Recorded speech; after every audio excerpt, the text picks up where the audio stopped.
All right, so before we tear into the second half of the second page of this worksheet, what I would like you guys to just look at is the bottom part of the last one, where I put the graphs of the inverse sine function, the inverse cosine function, and the inverse tangent function. So if you were to graph the sine function on top of this inverse,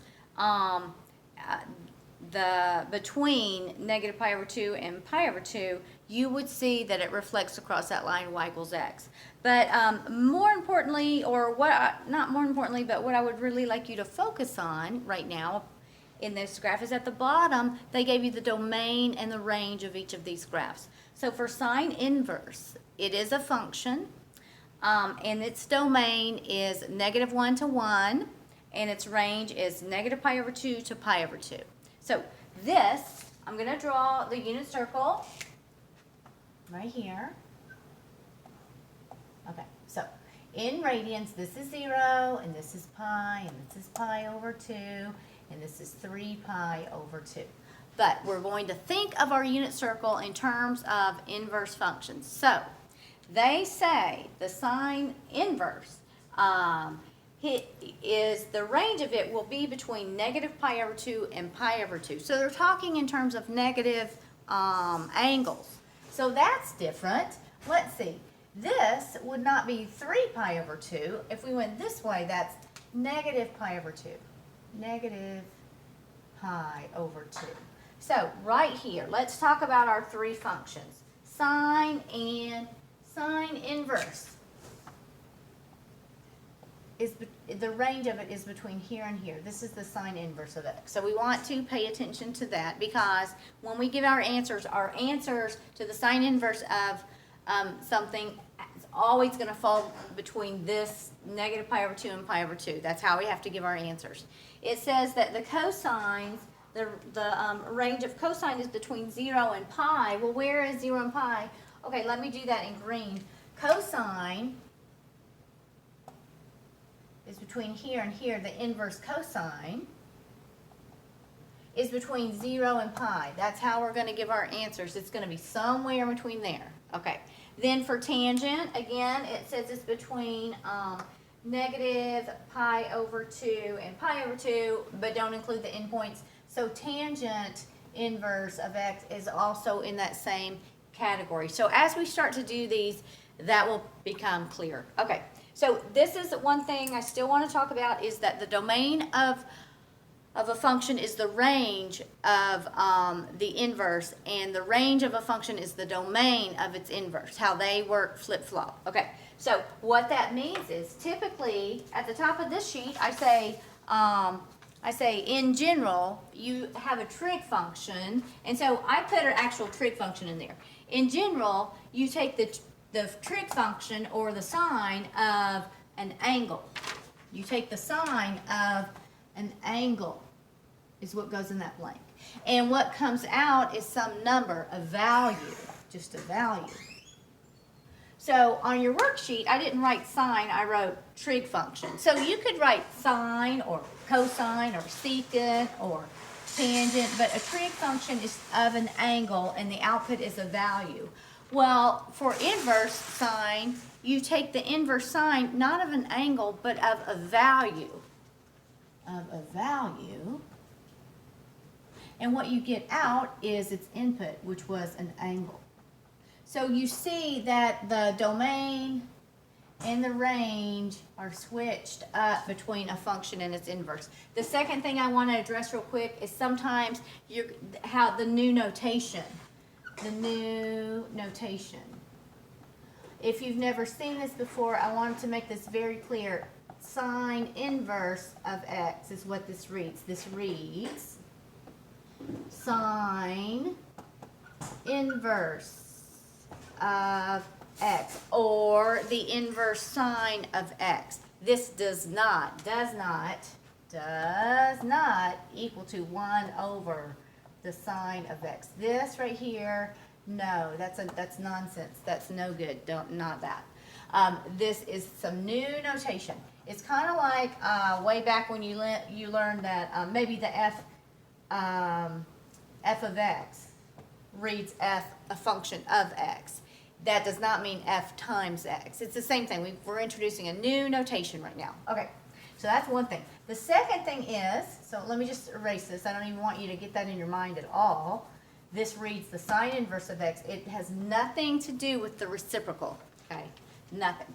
So the other thing is that sometimes we write sine inverse of x, and sometimes they write this as the arc sine of x. So this little ARC is the same thing as inverse. So they might say find the arc cos of x. That means the cosine inverse of x. Or the arc tan of x. That means the tangent inverse of x. So that is also a new notation. All right, let's hit this. This shouldn't take too long. We want to find, number one, it says find the exact values if possible without using a calculator. So that's what we have to do for number one. All right. If we're going to find exact values, that means no calculator. So here we go. What we're trying to do, if you keep this in mind, we're looking at the inverse. Well, when you find the inverse, this is a value, and what we're supposed to come up with is the angle that is associated with this. So you ask yourself, what angle for sine only between quadrant 1 and 4, we're restricted, will give us, has a value of the square root of 3 over 2. Well, the fact that the sine value is positive says I'm in quadrant 1, because down in quadrant 4, the sine is negative. I'm in quadrant 1. So then I got to think to myself, what angle in quadrant 1, has a sine value of the square root of 3 over 2? And if you have your unit circle handy, you're ready. It's going to be this one right here, because the coordinates of this guy are 1/2 square root of 3 over 2, and this one is called pi over 3. So the answer to this one is pi over 3. All right, cool. B, what is the arc sine of negative 1/2? Well, we're dealing with sine, the inverse sine. Inverse sine is between, it's got to be between here and here. Well, where is the sine negative? Quadrant 1 or quadrant 4? Sine is negative in quadrant 4. So we're looking in quadrant 4 for an angle that has a sine value of negative 1/2. Negative 1/2. Where would that be?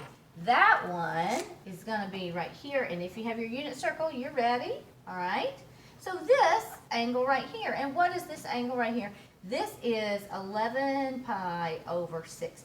However, we have to answer with the notation that they want us to answer in. So in the back of the book, when you're doing these problems, they will not have 11 pi over 6.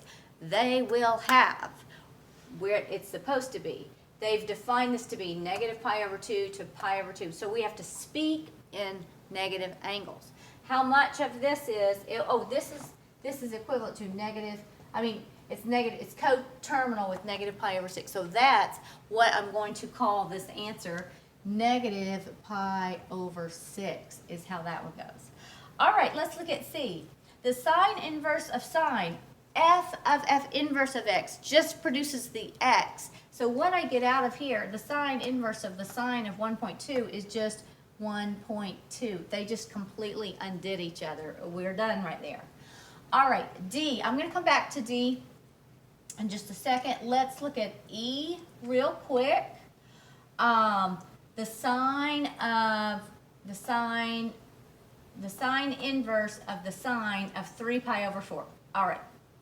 When you're doing this, you should follow order of operations, which says innermost parentheses first. So the innermost parentheses is the sine of 3 pi over 4. What is the sine of 3 pi over 4? So in this instance, we are not just going to go the sine inverse of sine of 1.2. We could get away with this because the 1.2, this angle, was between quadrants 4 and 1, okay? 3 pi over 4. Where is 3 pi over 4? Uh-oh. 3 pi over 4 is outside of my quadrant 1 and quadrant 4. So I can't just say the sine inverse of the sine is 3 pi over 4 because that's not in my range, okay? So what we have to do is take it a step at a time. The sine of 3 pi over 4, let's think about what that is. Here is 3 pi over 4, all right? What are his units? Hopefully you have your unit circle and you're looking at it and you're like, oh, it's 1 over the square root of 2, 1 over the square root of 2, only had to go left, that's negative. The cosine is negative, the sine is positive. Regardless, the sine of this is 1 over the square root of 2. So then let's finish this problem. Now we're looking at the sine inverse of 1 over the square root of 2. So we're asking ourselves, in quadrant 1 or quadrant 4, where is the sign positive 1 over the square root of 2? Because that's what we're restricted to. Well, the sign's positive in quadrant 1, not quadrant 4. So in quadrant 1, where is the sign 1 over the square root of 2? That's at the 45s, right? It's right there. And so pi over 4 is going to be our answer. This is pi over 4. All right, for D, they want an exact value. And I don't know what this is, but I remember that I take the sine inverse of a value, and this gives me an angle. All right, so let's look at this right here. Whatever angle this is, we know that the sine inverse is of something positive. Okay, so this is quadrant 1 or quadrant 2 if the sine inverse is positive. It's quadrant 1. Okay, so quadrant 1. Quadrant 1. Draw yourself a reference angle in quadrant 1. And we know we're looking for an angle that has a sine value of 2 over 3, which is opposite over hypotenuse. And we can use Pythagorean theorem to figure out the value of this guy. So that's going to be 3 squared, 9 is equal to 2 squared, 4 plus whatever this is, a squared, right? And so we can get that 9 minus 4 is 5. So a is the square root of 5, and we know it's positive because it's in quadrant 1. All right, so what are they asking me to find? Well, they're asking me to find the cosine of this angle. I don't even have to know what this angle is. I don't know. I'm just going to emphasize that's the angle. It's question mark. But this is its ratios. What's the cosine of this angle? Well, the cosine is adjacent over hypotenuse. So the cosine is the square root of 5 over 3. That is the answer for this guy. So that's how you can find exact answers when they don't give you a known angle like a unit circle angle. Okay, I'll try to go a little bit faster. This is using your calculator. I'm just gonna list the answers here. The answer to 2 part A is 1.003 is what I got here. 1.003. For part B, inverse sine of this is negative 0.3091. This one, when you use your calculator, you're going to get error because it does not exist. Why? Why would that not exist? Because remember, what is the biggest value and the smallest value we can get out of sine? 1 or negative 1. 1.35 is too big. And so it's outside the domain of the inverse sine. It's outside the range of sine. So that's why you get an error there. So this does not exist. Does not exist. This one, to use your, this is cotangent, so you have to do this carefully. Cotangent is 1 over the tangent. So you're going to take 1 over the tangent of the sine inverse of negative 0.1087, 1 over the tangent of the inverse sine of that, and that will give you negative 9.1451.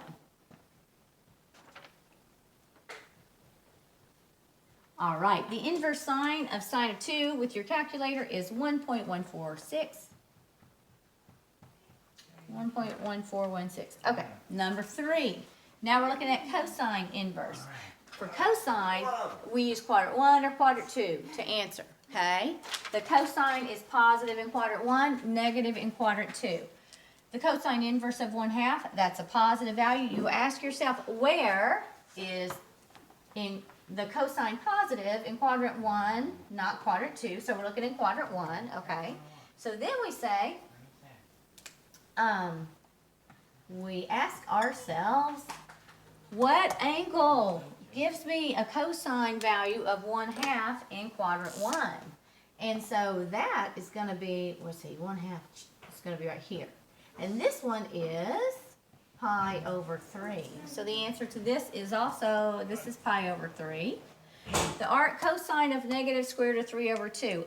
Quadrant 1 or quadrant 2? Quadrant 2, because that's where it's negative. So what angle gives me a cosine of negative square root of 3 over 2? It's this one, and this is 5 pi over 6. So this is 5 pi over 6. All right. The cosine of the inverse cosine, those are undoing each other. 0.7 is within quadrant 1 and 2. So this is just 0.7. They're just undoing each other. The sine of the inverse cosine of this, I will draw a triangle right here. So it looks like this. The cosine is negative. The inverse, the value of the cosine is negative. That means I'm in quadrant 2. So draw yourself reference angle, quadrant 2. All right, label what you know.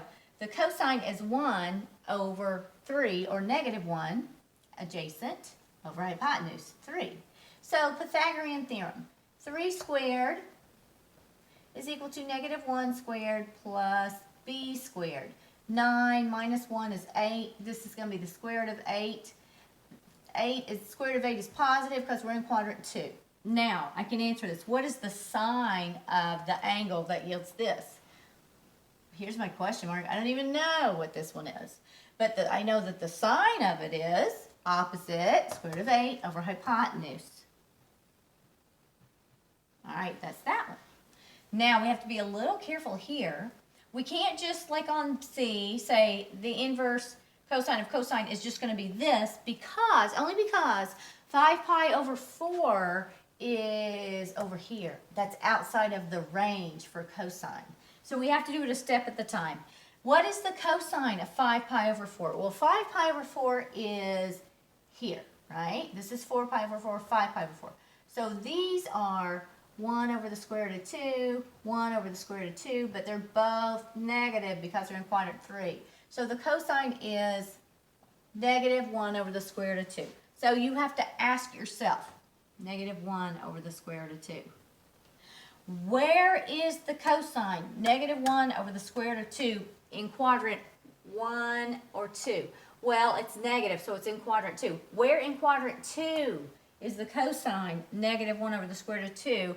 That is going to be right here. And this is at 3 pi over 4. So to be a little bit careful there, that's 3 pi over 4. All right. For the calculator values, it goes like this. These are my answers for number 4A. 1.1235, 1.1235. The arc cos of the second one is 2.6851, 2.6851. The third one does not exist. Why? Because the biggest number and the smallest number you can get out of cosine are 1 and negative 1. This is 2. That is outside the range of cosine, and it's outside the domain of the inverse cosine, so it does not exist. Very similar to this one in number 2. All right, the cosecant of the cosine inverse of this. You got to do this in your calculator. Cosecant is 1 over sine, so this is 1 over the sine of the cosine inverse of 0.0349. That's how you got to put in your calculator. And the answer to this is 1.001. All right. And then for E, the inverse cosine of the cosine of 4 pi over 3. Where's 4 pi over 3? 4 pi over 3 is here. Oh, so it would be very lovely to say the cosine, the inverse cosine of cosine is just whatever that is. They're undoing each other. But because we're restricted, we can only talk about between 1 and 2. First, we do it a step at a time. The cosine of 4 pi over 3. Here's 4 pi over 3. The cosine of this guy is negative 1/2, and this is negative square root of 3 over 2. That's the sine. So the cosine is negative 1/2. All right, negative 1/2. So then you say, well, where in quadrant 1 and 2 is the cosine negative 1/2? Quadrant 2, where is the cosine negative 1/2? Right here. And this is 2 pi over 3. And if we needed to put that in our calculator and get some digits, we could. That's 2.0944. All right, good. Let's see. Okay, cool. Let's do tangent and then we'll be done. The inverse tangent, these are exact values. So let's think about this. Tangent is 1 and 4, negative pi over 2 to pi over 2. That's the restriction for tangent, so that's what we're limited to. We got to think in those terms. So why do we do that? Because the truth is the inverse cosine of 1/2. Take that for instance. There are an infinite amount of angles that's true for. So in order for the world to talk to each other, for people to communicate mathematically with each other, we had to settle on which angle do we want to call that. And that's why they've created this convention for inverse functions, okay? So we know which one we're all talking about. So same thing for tangent. So for tangent, let me just go ahead and do number 6 real quick. These are the answers you get when you get 6. The inverse, this is with your calculator. This should be 1.2490. This one should be negative 1.5315. This one should be 1.5701. And this one should be 1.0085. Okie doke. Oh, no, I did those backwards. I got these mixed up. So A, B, these should be switched. C, this one's C. I wrote this in the wrong place. So the inverse tangent of 1,435 is 1.55701.